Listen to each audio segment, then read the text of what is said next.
running to their cars in the traditional Le Mans start. 51 drivers take off for the 24-hour grind that will end tomorrow, almost 3,000 miles later.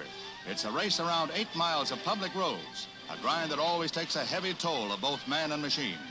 Early in the race, American-made cars take the lead positions, but they are soon outpaced by the Italian-made Ferraris. Of the 11 American entries, only one is destined to finish. But both drivers and manufacturer vow to be back next year to challenge the Italian domination.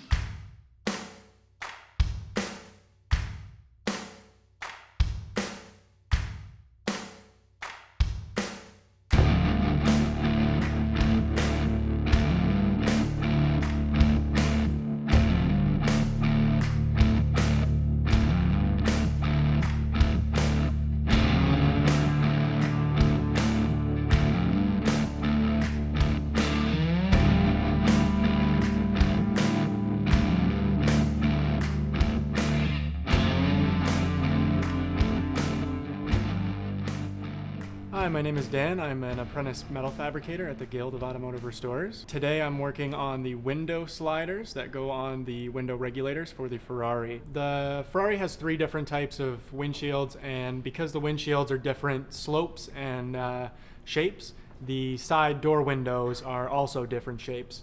So the glass we had originally bought were from a Ferrari that had a different windshield than ours, so the glass would not work.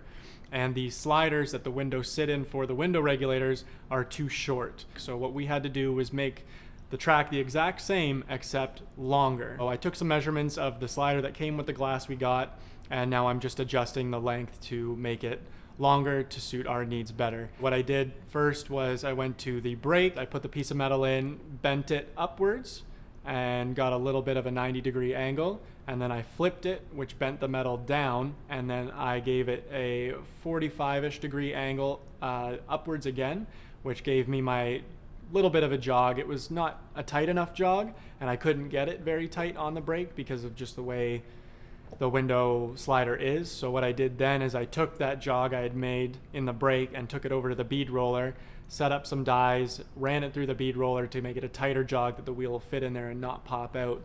And that's basically the 2 machines I had to use. With the wheel on the window regulator that the track slides into, there are 2 springs on each one, and they compress, and then there's a rubber, plasticky, bigger wheel that sits around the spline of that. So you push back on the springs, and that rubber piece puts pressure on the track that I've made, so the wheel spline sits inside the track and doesn't pop out, right? So the biggest pain was getting that track the right height and width so that that spline wheel can actually go in the track and the springs hold it in place there.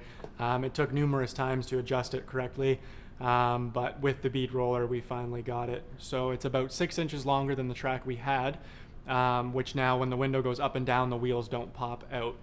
But I'm just happy to be able to start working on the windows, getting them to work correctly, and getting this car out of here so the customer can enjoy it.